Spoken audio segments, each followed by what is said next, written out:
Hello and welcome to Useful Idiots. I'm Katie Halper. And I'm Mary Mate. How's it going, everybody? Thanks for joining us. A reminder, we are at usefulidiotspodcasts.com, and that's where you can go to support the show and get bonus content, including this week's extended interview with our guest, Craig Mokhiber, who is a former UN official who recently resigned in protest of the Israeli genocide in Gaza. Yeah, so you get to hear our extended interview, and of course you get to have access to our Thursday Throwdown, which is your midweek dose of media madness, where we try to laugh instead of cry at media clips. There's always tons of material. And again, that's at usefulidiotspodcast.com. All righty. Should we go on to the 4 basic food groups? Democrats suck, Republicans suck. Isn't that weird? Isn't that terrible? Let's do it. For Democrats suck, let's turn to Ukraine, which is in some limbo right now as Biden tries to secure an additional $60 billion from Congress to prolong the war. I think he wants to prolong the war until after he is up for re-election. But it's not going so well as Republicans are making a series of hardline demands. And accordingly, Biden is changing his tune. So here's the headline from CNN. Biden says U.S. will support Ukraine as long as we can, an apparent shift from previous language. That's right, because Biden's mantra up until this point was not as long as we can, but as long as it takes. Here, for example, is Biden back in December 2022. But I want you to know, President Zelensky, I want you to know that all the people of Ukraine to know as well. The American people have been with you every step of the way, and we will stay with you. We will stay with you for as long as it takes. So that's Biden back in December 2022. Here he is again earlier this year in February 2023. Remind us that freedom is priceless. It's worth fighting for as long as it takes. And that's how long we're going to be with you, Mr. President, for as long as it takes. We'll do it. Thank you. So that's Biden and Zelensky shaking hands, and Biden again pledging to support Ukraine for as long as it takes. Well, fast forward to this week in Washington, where Zelensky came to town to beg Congress to prolong the proxy war, to approve more than $60 billion in new U.S. funding. And Biden's rhetoric has shifted. The American people can be and should be incredibly proud of the part they played in supporting Ukraine's success. We'll continue to supply Ukraine with critical weapons and equipment as long as we can. So, Katie, you hear that? From as long as it takes to as long as we can. What changed? What changed is they're running out of people to sacrifice inside Ukraine. And also, Republicans are now putting up all these demands that make it difficult for Biden to prolong his war. And that's why, from the point of view of people who care about Ukraine, it was silly and naive to trust that Biden would ever follow through on his pledge, because Ukraine is being used by the U.S. to bleed Russia. So therefore, it was never about defending Ukraine for as long as it takes. It was about using Ukraine for as long as it was useful. And that's what we're seeing now. And because Biden is so desperate to prolong this war, he's willing to even throw undocumented immigrants under the bus. So check out this headline from CBS News. The White House signals it's open to hardline immigration policies to convince Republicans to back Ukraine aid.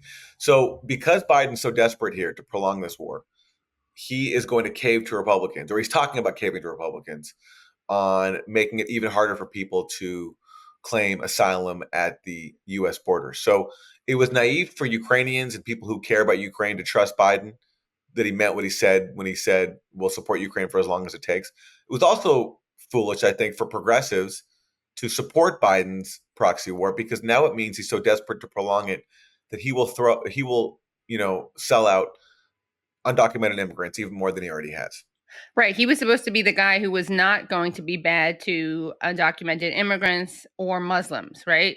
Not building the wall and no Muslim ban. But what he is doing is kind of building the wall, kind of talking about being more Trumpian than he already is with immigration, and overseeing and funding and whitewashing and legitimizing a genocide of Palestinians. So there's your humane president. There we go. Exactly. For as long as it takes him to continue selling everybody out. Speaking of Trump, for my Republican suck, let's take a look at an exciting announcement that he has. This is your favorite president, Donald J. Trump, with some very exciting news. My last two Trump digital trading card collections sold out in just hours. And now I'm back with my latest series called the Mugshot Edition. I wonder where that came from, the Mugshot Edition. 47 all-new stunning cards, and here is the best part. I'm doing two important things for my Trump collectors. For the first time, we're creating a real physical Trump card. Purchase 47 digital cards and we'll mail you a beautiful trading card. It is an authentic piece of the suit I wore when I took that now famous mugshot, and it was a great suit, believe me, a really good suit. It's all cut up and you're gonna get a piece of it. I'll be autographing some of them. A true collector's item. This is something to give to your family, to your kids and grandchildren. With the purchase of 47 of the Trump digital trading cards, you will also be invited to join me for a gala dinner at my beautiful Mar-a-Lago, my home in Florida. You've perhaps heard of it. It's become a pretty famous place. We just had our first dinner for my collectors, and we had a lot of fun together. That was a great evening. That was a fantastic evening. Some people call these cards pop art or modern art.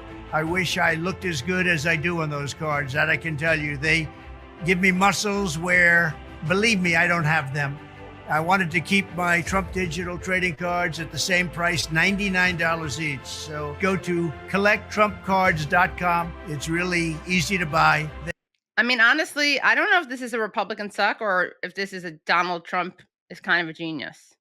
I think the former president is being modest. I think he does have muscles in all those places where he denies he has them. I would not believe he doesn't have those muscles. Yes.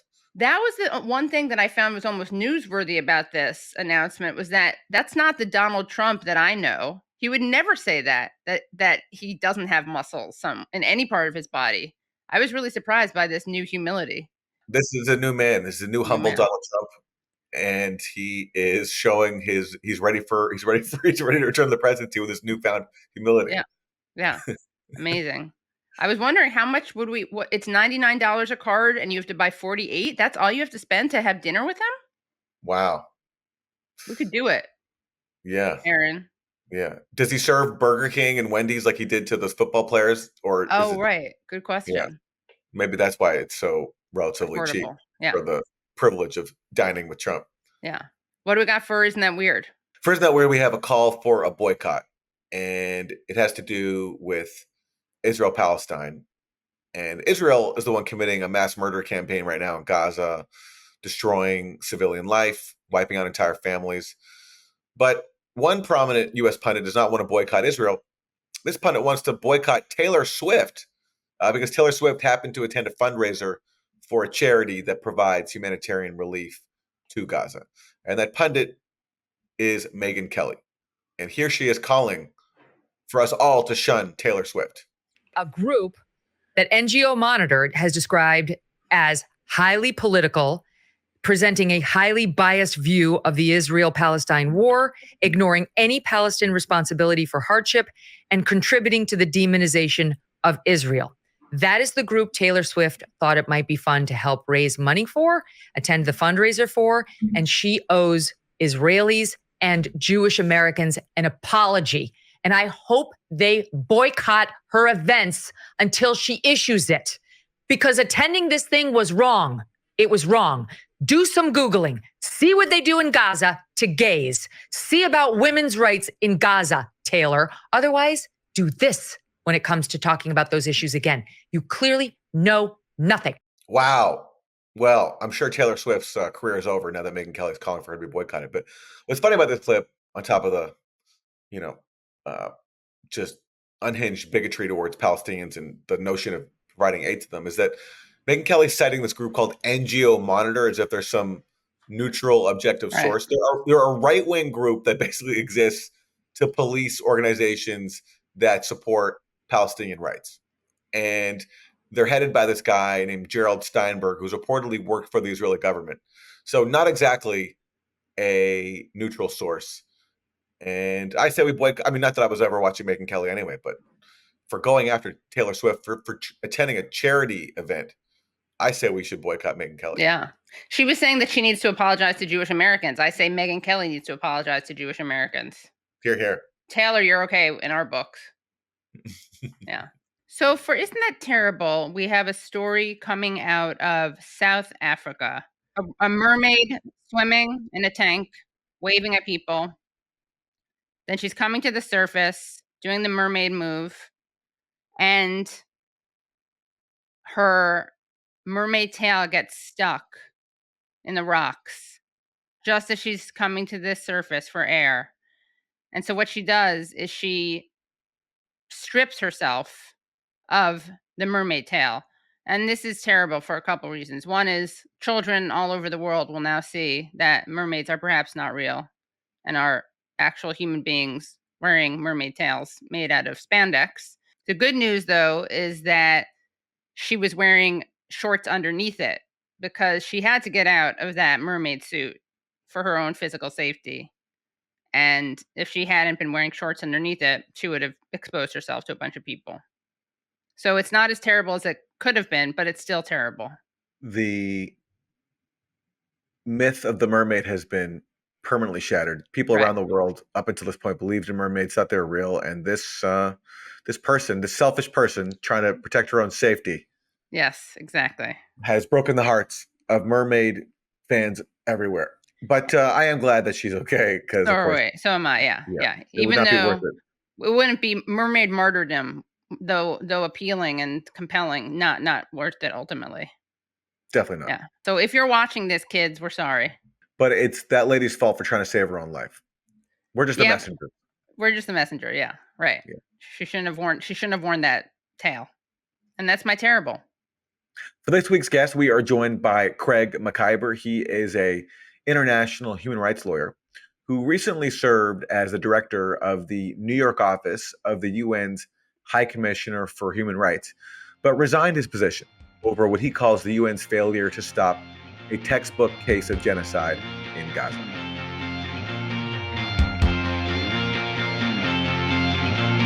Thank you so much for joining Useful Idiots.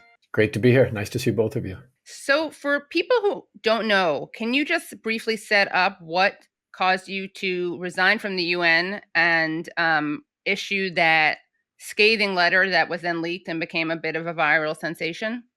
Yeah, well, I mean, this conversation for me started in the late winter, early spring with a series of gross violations of human rights that were happening actually on the West Bank, including the pogrom in Hawara village and all sorts of attacks that were taking place, sort of an upsurge in persecution at that period of time. And of course, I was speaking out quite publicly about that as a UN human rights official. I had done so with regard to human rights situations in dozens of countries on all continents around the world. But in this case, two things happened. One was that I saw what I called an overly trepidatious response on the part of the political side of the UN that was not calling out these atrocities, I thought, with the seriousness that they required on the one hand. And then secondly, and just as importantly, was an attempt within the UN to silence me that I had never experienced in my 32 years of working in the human rights program at the United Nations. And I had identified both of these things as being trends that were getting worse and worse as time went by. That, when it came in particular to Israeli violations of human rights, that there was a kind of a fear-based response inside the political corridors of the UN that had been created intentionally over years of pressure from the United States government, from some other Western governments, from these really very abusive Israel lobby groups that have been set up around the UN with the explicit purpose of pressuring the UN and smearing UN human rights defenders and so on. And that those things had taken hold. They had bit deep enough that I had seen this trend of hesitancy when it came in particular to Israeli violations. But for the first time in my entire career, I received basically a gag order that I was not to say anything about human rights in Palestine in particular. I wasn't told I couldn't say anything about other situations.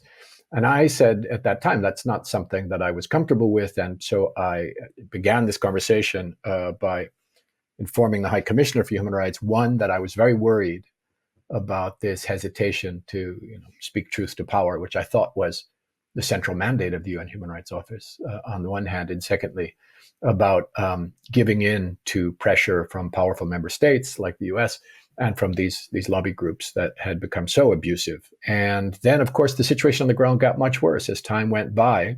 And so in October, I penned the detailed letter that was ultimately leaked and went viral, setting out where I thought the UN had gone wrong when it came to Palestine, what we needed to do to correct course, and some things that we needed to be doing immediately as well in our positioning around Palestine.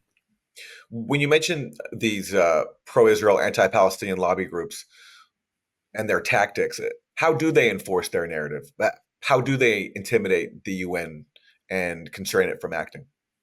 Well, first of all, they describe themselves as non-governmental organizations, but that's kind of a stretch. They're what in the human rights community we always refer to as gongos, which is to say government organized non-government organizations. They cooperate very closely with the permanent mission of Israel to the UN, with the Israeli government, and with the American government. In fact, the most vicious of all of them was an organization set up by a departing U.S. ambassador to the UN, who had, before he was a U.S. ambassador, was an Israel lobbyist, who was a very dedicated adherent to Israeli policy. And he set up this organization specifically to pressure the United Nations. And, that's one thing. And we all believe in free speech, and that's the position that you want to take. But its tactics are particularly disturbing, as it is with many of these groups. They have two main tactics. One of them is perfidy. So it will pose as a human rights organization in order to get media attention and so on and so forth, when in fact its entire mission is dedicated to impunity, to preventing accountability for human rights violations, especially by Israel. And then the other is the smear. So what it does is any independent UN human rights mechanism or UN human rights staff or senior official that speaks out against Israeli human rights violations will then be subjected to not just individual smears, being called biased, anti-Semitic, all of these kinds of things, but campaigns of attacks. I was subjected to one, not my first one, in the winter by one of these organizations, and they're quite nasty, right? Because they activate networks of adherents and other sort of small organizations, and they all come at you in a coordinated attack, publicly and online. They démarche the UN. They get the Israeli ambassador to also démarche the UN. You get flack from US diplomats as well. And over time, when these things happen, I mean, both out of trepidation, as I said, but also out of just a pragmatic recognition that the people in the UN, especially senior officials, are very busy, and they'd rather not spend time having to deal with this pressure, in addition to their fear from powerful states like the US. It starts to take hold. And what I said was during these conversations was that every time we allow them to do this, every time we silence ourselves, you're empowering these groups more. And you're creating a paradigm where that's the status quo, that's the normal state of affairs, and that we needed to push back when UN human rights people were attacked. The UN needs to stand up for them. It doesn't do so. It leaves you to swing on your own. In these cases, and it's not just because hardworking human rights mechanism. They've attacked. By the way, these groups have attacked everybody through the years: Nelson Mandela, Bishop Tutu, Jimmy Carter, anyone who dared to raise issues of human rights in Palestine will be attacked with the same kinds of smears and pressure and so on. Yeah, I think they've gotten away with it for so many years that it's become effective.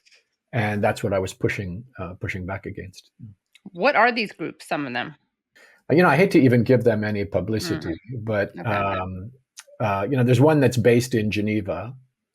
That was the one I was referring to. That was set up by this former U.S. ambassador to the United Nations, who then used his influence to get it formal accreditation at the UN. So he flew to New York. He met with Kofi Annan, who was the Secretary General at the time. Met with delegations to the intergovernmental body that gives accreditation, and they accredited this fake organization that was set up solely for the purpose of attacking human rights defenders in order to achieve Israeli impunity. Well-funded, well-organized network of other organizations that they collaborate with in the UK and in the United States in particular, but also elsewhere in Europe. And there are several of them. As I say, it is a network. I mean, there's some I had never heard of. There was, when I was still there was a British NGO, Israel Lobby Group, that I'd never heard of and had no contact with in my life, that then filed. And by the way, I learned this from The Guardian. I didn't even know this was happening. Apparently filed a complaint against me for not being neutral vis-a-vis Israel, and then accusing me of all these things like anti-Semitism and so on. And I had to remind people when they asked me about this that it's not the job of a UN human rights official to be neutral, right? You have to be impartial, right? You can't sort of take sides of one state against another. But it is our job, as Camus said, to take the position of the victim. And if you're working in the field of human rights and you're taking the position of the state that is perpetrating human rights violations, not the victim, that's the breach of your duties, right? And then also to point out that I've never had that complaint made against me when I spoke out against human rights violations in dozens of countries all around the world. The only time that happens is if you dare to criticize Israeli violations, and that's very dangerous. And so what is it that the UN should be doing right now that they're not doing? And what are they doing that they shouldn't be doing? Well, whenever I talk about the UN, I'm always careful to distinguish between different parts of the UN. My critique was as the political part of the UN, which is to say the senior political leadership across the system, which is a very problematic structural problem. You have this rule about independent international civil servants that can have no connections to government and so on, and they just have to implement the mandate. But all of the agencies and departments are headed by political appointees who are taken directly from foreign ministries, right? So the head of the peacekeeping department, the head of the political affairs department is always an American that comes directly from the State Department or the national security establishment. The head of the peacekeeping department is always a French person who is delivered by the French government. The head of the humanitarian affairs department is always a Brit who comes directly from, is handpicked by the British government, and so on. And that part of the House, I said the irony is that the higher up you get in the organization, the more trepidatious people become on taking positions of principle, which is quite remarkable because they are the safest ones, right? They're political appointees. They're really not accountable in the way that other staff are, professionals and so on. So that part of the House and, the Secretary General's office and the heads of the departments across it, they were the ones that I was criticizing together with intergovernmental bodies that had been so compromised. The Security Council is I have said belongs in a Cold War museum.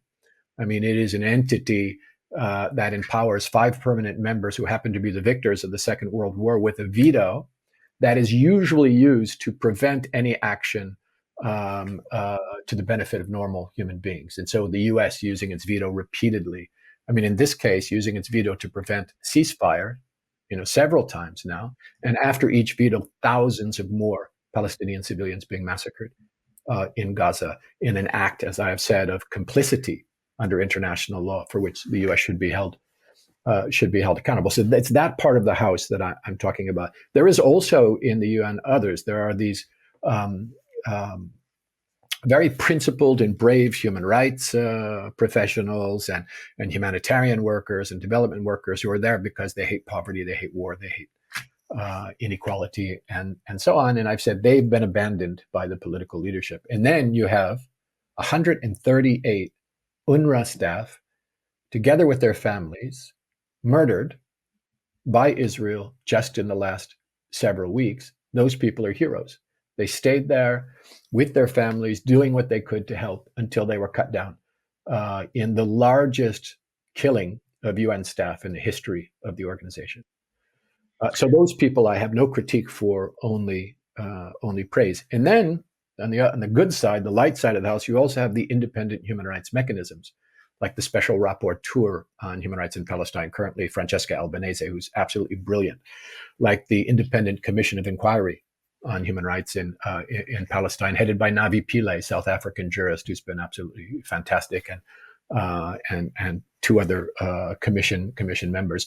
Those are the parts of the organization that are norm-based, that reflect the principles of the organization, that have not been politically compromised in the way that the political leadership has, and some of these intergovernmental bodies have. And at the same time, I can't even say this stop talking about this issue without mentioning the ICC.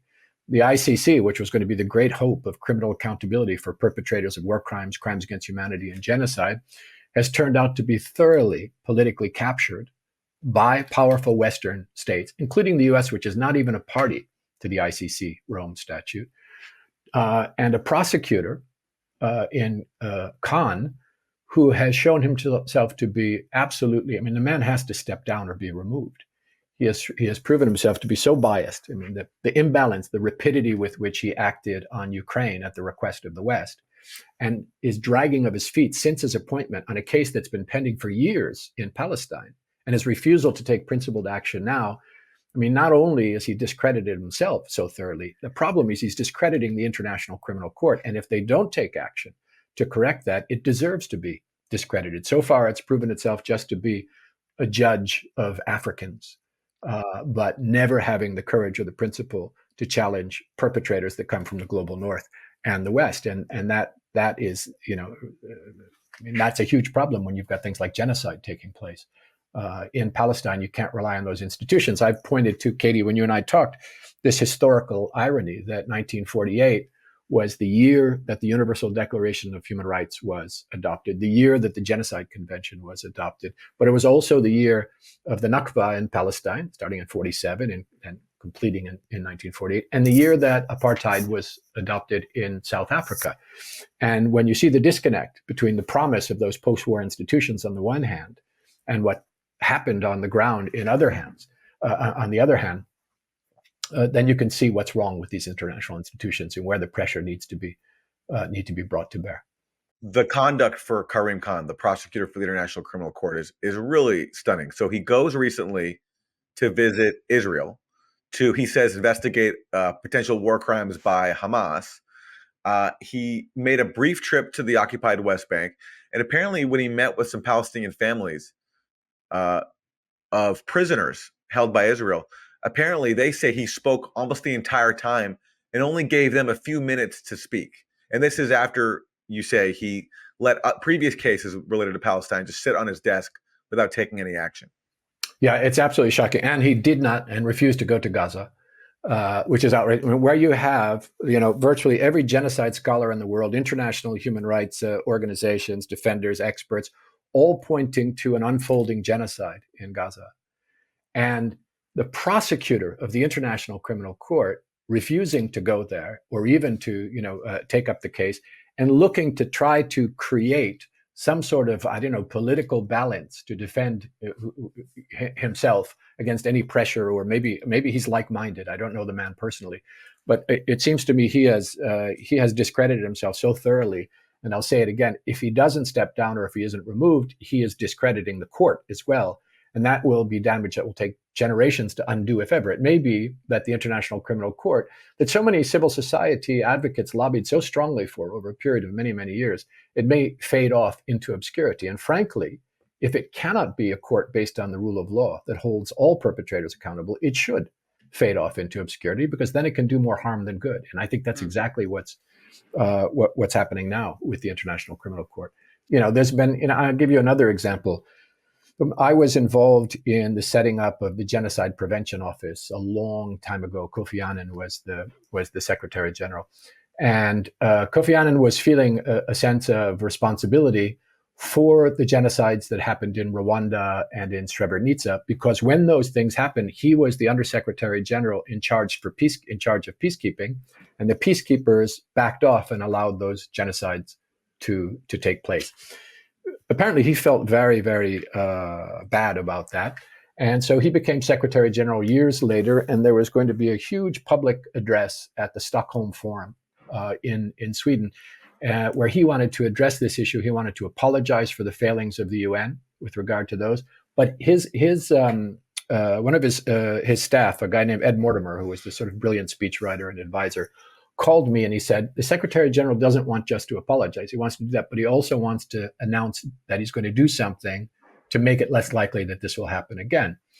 So we proposed to him at that time that they establish an independent special rapporteur on the prevention of genocide that will be supported by the UN Human Rights Office and will be able to report directly to the Security Council when you have the threat of genocide emerging. Well, Kofi Annan went off to the Stockholm Forum and he announced that exactly in those words. It was going to be supported by the Human Rights Office, reporting to the Security Council and so on. And after he announced it, the political parts of the House that are closely affiliated to the US got involved and said, no way, even though the Secretary General said this, we can't have it this way. It can't be supported by the Human Rights people because genocide, they said, is a political thing. It's not a human rights thing. Well, we were surprised to hear that. We thought that was a human rights issue. And it can't report to the Security Council because it needs to report to the Secretary General, and he can report to Security Council if he feels that otherwise we can't control it. And it can't be independent. It has to be a part of the Secretariat so that we can control what it says and what it does. So they took this great idea, I thought, in all humility, and they replaced it with just a little orphaned office in the Secretariat that is under the direction of the Secretary General's office. And what has that office done under this, which we criticized very strongly because we said that is a powerless, meaningless, and soon will be entirely politicized if you do that. And that's exactly what's happened. That office has said nothing about the unfolding genocide in Palestine. Why does it exist? And there was recently a letter signed by dozens of UN staffers to the special advisor on the prevention of genocide, Alice Nederitu, for doing nothing about this, for not invoking the Genocide Convention. And that's additionally symbolic because we just passed the 75th anniversary of the Genocide Convention. And that anniversary happened to coincide with the U.S. vetoing at the UN Security Council a resolution calling for a ceasefire in Gaza. Exactly. And that was on the eve of the anniversary. So it's Genocide Prevention Day. It's the anniversary of the Genocide Convention. On the eve of that, we had that horrific, iconic image of the U.S. Deputy Permanent Representative raising his hand enthusiastically to block a ceasefire that would have impacted significantly the perpetration of genocide as it continues, and not for the first time. And that was also the same weekend of Human Rights Day, the 75th anniversary of the Universal Declaration of Human Rights. And I've said that what's happening here, the first victims are the people of Palestine who are being massacred at an unprecedented level. But what is also suffering here are international institutions, international law, international human rights, the very concept of genocide, which were all built up after the Second World War as a result of the horrors that were experienced during the Second World War. And if you have a message coming from the United States and the United Kingdom and their Western allies that says, these rules do not apply to us or to our Western friends, or in shorthand, they do not apply to white people, but they do apply to the rest of the world, that is maybe the last nail in the coffin of these international laws and international institutions built up since, because who is going to claim in the future that these rules are binding?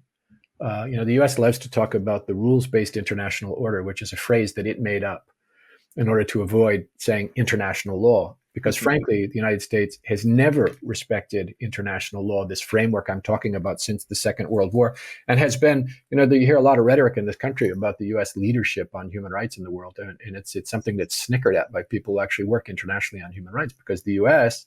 is an outlier when it comes to the international human rights infrastructure. It has one of the worst ratification records of human rights treaties. It is the only state on the planet, 193 countries. The U.S. is the only state on the planet that has not ratified the Convention on the Rights of the Child, the main international treaty to protect the human rights of children. It has a weak ratification record across the board. It opposes most of the pillars of the international human rights movement. It actively opposes economic and social rights as rights. It actively opposes the prohibition, the movement to eliminate capital punishment. It opposes the international racism, anti-racism agenda. It opposes the ICC. Has opposed and has even passed legislation to say that if any of our people or our allies are brought for war crimes before the ICC, that they will use military force to remove them from The Hague in the Netherlands in what was called the Hague Invasion Act. Pretty much across the board, you have a very, very bad, and it is a state that is invested the most in preventing any protection for the human rights of the Palestinians, in spite of decades and decades of efforts to try to mobilize some protection for their human rights in the occupied territories. So if that's leadership, we wish they'd follow for a while and maybe have a better record. You've been very outspoken about this being a case of genocide, and you are now joined by dozens more, including genocide specialists who signed a letter saying it's an unfolding genocide. But so I wanted to ask you if you could make the case for why this is a genocide. And also, you've said that beyond that, legally speaking, again, in terms of international law, which the U.S. doesn't engage in or respect. The U.S. is legally speaking complicit in this. So can you talk about, from your area of expertise, why this is a genocide and why the U.S. is complicit in it? Yeah, I mean, I said from the very beginning that this is the clearest case of genocide I've seen in my career as it was unfolding, because, you know, and I always make the point, we know that genocide is very politicized. It's claimed in cases where it doesn't exist, and it's denied in cases where it clearly does. But in this case, just following the language of the Genocide Convention, which is what lawyers do to have a non-politicized assessment, every single category set out in the Genocide Convention has been ticked in the current case. Genocide in international law requires certain specific acts and a very specific intent as well. And when you have those two elements, that is genocide. So the acts are things like killings, causing serious harm to a population, deliberately inflicting conditions of life calculated to bring out their destruction in whole or in part, and then the intent to destroy in whole or in part a particular ethnic, racial, religious group as such. Well, in this case, you've got all of that just obvious, right? You've got a particular group that is that this is being perpetrated only against Palestinians as such, right? Large-scale killings that are required. You know, we've got at least 18,000 civilians, mostly civilians, exterminated in a matter of a few weeks. 8,000 children, 5,000 women, 5,000 men murdered in a very short amount of time. You know, hundreds of whole multi-generational families that have been exterminated, you know, their whole bloodline erased from the public register. More than 50,000 who have been injured, many thousands more still under the rubble, dying slow, excruciating deaths because you can't get to them, and many more now dying of disease. And now we've actually got starvation happening in the Gaza Strip on the Mediterranean, right? So this wholesale slaughter of an imprisoned, whole neighborhoods razed to the ground, massive ordnance dropped on the most densely populated civilian areas, and then attacking homes, refugee camps, hospitals, clinics, ambulances, schools, UN facilities, many UN facilities, humanitarian facilities, the whole civilian infrastructure, right? That's very clear. Then you've got this thing in the convention that talks about serious harm, physical and mental. Well, thousands have been wounded, maimed, denied adequate medical care, having amputations without anesthetic, denied food, intentionally denied food and water and medicine and shelter, constant bombing, sniper attacks, you know, people widowed, orphaned, exposed to disease, whole families wiped out. I think we can say that that part of the Genocide Convention has been met. But here's one of the ones that's really interesting is this strange formulation that talks about deliberately inflicting on a group conditions of life calculated to bring out its physical destruction in whole or in part. I mean, that's a kind of a systematic thing, right? And if you look at Gaza, and this is one of the things that people say, gosh, this is absolutely genocide. Israel has imprisoned 2.3 million civilians in Gaza. Remember, most of them poor because of imposed poverty from the outside, most of them food insecure, most of them children, most of them refugees already because they had been ethnically purged from inside of what is now Israel. It's imposed a siege on the Gaza Strip since at least 2005, deliberately restricting the flow of food, water, sanitation, medicine, free movement, construction material, all elements of a decent life. And then periodically launching military attacks against them, like shooting fish in a barrel, right? And since October, Israel has made that siege total. So cutting off all food, fuel, water, electricity, all the essentials that are necessary for survival. You had now more than 2 million women, children, and men forcibly displaced. And the Israeli perpetrators have not been shy for years about the nature of their unlawful collective punishment of the civilian population in Gaza. When they bar food from coming in, they use metaphors like putting the population on a diet. This is genocidal language. Mowing the lawn when they launch military attacks against them and so on.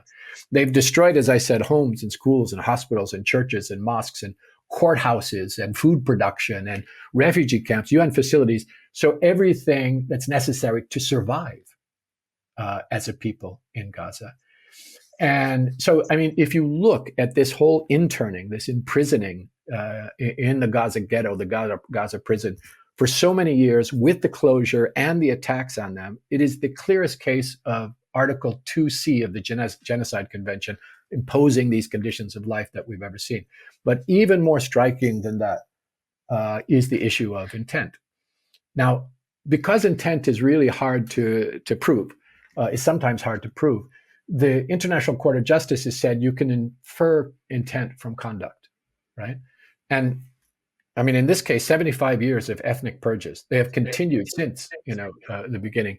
In Israel, in Jerusalem, in the West Bank, now in Gaza, that already represents very compelling evidence that it is the intent of Israel to carry out yet another ethnic purge in Gaza. But you don't even need to do that, because the climate of impunity that Israel has enjoyed because of the United States and the UK and some other European diplomatic and military support and so on, that has led to this unprecedented situation in modern history, where they're so sure that they won't be held accountable that they have been declaring their genocidal intent openly, publicly, and on the record since the assault on Gaza started. That is rarely true in cases of genocide. I told you before, Katie, that normally you have to send in your investigators, dig through dusty government archives, find communications between government officials to try to get proof of intent. They're doing that work for us by declaring it publicly, right? And here we're talking about the Israeli president, the prime minister, cabinet ministers, military officials, these think tanks working with the government, openly dehumanizing Palestinians in Gaza as animals and subhuman and Nazis and cancer and ants and vermin. This is very familiar language to genocide, people working on genocide. They have openly declared an intent. Of course, when they're speaking in English to the West, they're talking about we're going to war with Hamas, blah, blah, blah. But at home and in Hebrew, they declare their intent to wipe out all of Gaza, to not distinguish between civilians and combatants, to raze Gaza to the ground, to reduce it to rubble, and explicitly to carry out another Nakba, the genocidal ethnic cleansing of Palestinians that happened in 1947 and 1948. And then, as we've all heard, Netanyahu himself invoking this biblical verse of Amalek, commanding that the entire population be wiped out, none be spared, men, women, children, suckling babies and livestock, right? In other words, genocide. So they have made the case for genocidal intent itself. I heard somebody has been sort of doing a consolidated index of all of these statements of genocidal intent, and it's like over 100 now of these things. Lastly, and I think this is important, is the issue of capacity, because a lot of people may say horrible things, but they can't really carry out a genocide because they don't have the capacity. Israel has a capacity for genocide that has not existed in the modern world. It has constructed this powerful apparatus of repression that is firmly entrenched in all of Israel and all of Palestine now for decades. It includes military occupation and assault forces, abusive police contingents, ruthless intelligence agencies, physical things like walls and fences and barbed wire, but also like advanced monitoring and surveillance technologies, drones, autonomous weapons, violent armed settlers that they arm and back up, the whole system of repressive apartheid laws, apartheid, reigning across the land, as has been discussed and shown.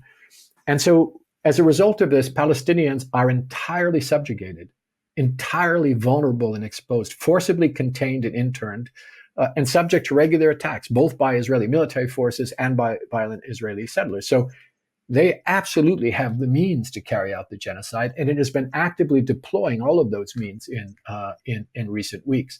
As people who do criminal work would say, they have the means, the motive, the opportunity, and the stated intention to carry out this crimes. There's a whole analysis on the 10 steps of genocide as well that genocide analysts use. All of those have been ticked, including separating and identifying and dehumanizing, all those sorts of things. So you have the most clear and compelling prima facie case of both acts of genocide and genocidal intent that we've ever seen. And if legal accountability is not pursued in this case, that's the end of genocide as a protective instrument. The Genocide Convention, the crime of genocide, the inclusion of genocide in the Rome Statute, that will all be gone because the whole world will say, here is a very, very clear case in which the West has said it will not be enforced. And And I just mentioned as well, the Genocide Convention doesn't just outlaw acts of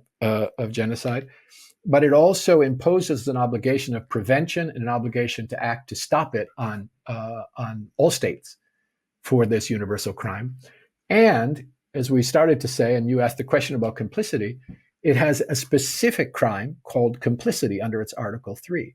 So it's not just genocide, but also things like incitement to genocide and complicity in genocide. And in this case, not only has the U.S. failed in its obligations of prevention, but it's also actively providing economic, military, intelligence, diplomatic support, and the veto while this is unfolding in real times. And we've seen that official state institutions of the U.S. have actually dedicated themselves to disseminating Israeli propaganda for war, including false justifications for war crimes and crimes against humanity that have been echoed from the podiums in Washington. And using its diplomatic power to pressure international institutions to back off on Israeli atrocities as they're happening. I think here too, legal accountability has to be pursued. We've seen in recent weeks some efforts in Washington to go on these fig leaf harvesting missions, right? So what you publicly is say, oh, we asked the Israelis to continue to respect international law, and we've negotiated a few trucks to get into Gaza and so on. This is largely meaningless in the current concept. But what they don't seem to understand is that this will in no way relieve them from their accountability under international law, because while they have been, trying to harvest these fig leaves, they have continued to arm and finance and protect these crimes as they're being committed into up to and including the vetoing of all these Security Council resolutions. So it's a horrific moment. And the first victims are the Palestinians, but also international human rights may well be collateral damage in this case. Yeah. When it comes to repeating Israeli propaganda, Joe Biden, as we're recording this, he just again claimed that he saw videos of beheaded babies. Right. Which is a claim that he previously had to withdraw because it's not true. And yet somehow he's still back to repeating that lie. But when it comes to the U.S. role, you also now have the U.S. admitting that they're not conducting real-time assessments to whether Israel is following international law. And that's a requirement under U.S. law that if you're going to give weapons to somebody, they have to be not committing war crimes. And this just came out in the Washington Post that the U.S. is not conducting real-time assessments of whether Israel is following the law. So what is your response to that? And does that fall into the complicity that you are warning us about that the U.S. could be liable for? And to hear the rest of the interview, please go to usefulidiotspodcast.com. What a great interview with Craig Mokhiber. Such a smart guy. Really smart, has so much to say, spent so much time on the inside, and can now speak as a free person about the reality of the UN and how it's completely failed to stand up to the mass murder campaign by Israel in Gaza. I'm very appreciative for everything he's saying now, and that was a wonderful interview. Yeah, it really was. Such a good person, too. Make sure you join or are already a member of usefulidiotspodcast.com so you can watch that full interview with Craig, where we get into a really interesting discussion about lots of things, including the allegations of mass rape being made by Israel against Hamas. That's usefulidiotspodcast.com, and thanks to those who are already members. And we'll see you next time. Bye, everyone. Thanks so much for listening to and watching Useful Idiots. For extended episodes, bonus content, and our weekly Thursday Throwdown episode, please subscribe at usefulidiotspodcast.com. Support the show for free by subscribing on YouTube, Rumble, and wherever you get your podcasts. And if you like the podcast, don't forget to rate and review. You can also follow us on Twitter at usefulidiotpod. Thanks for supporting independent media. We'll see you next time.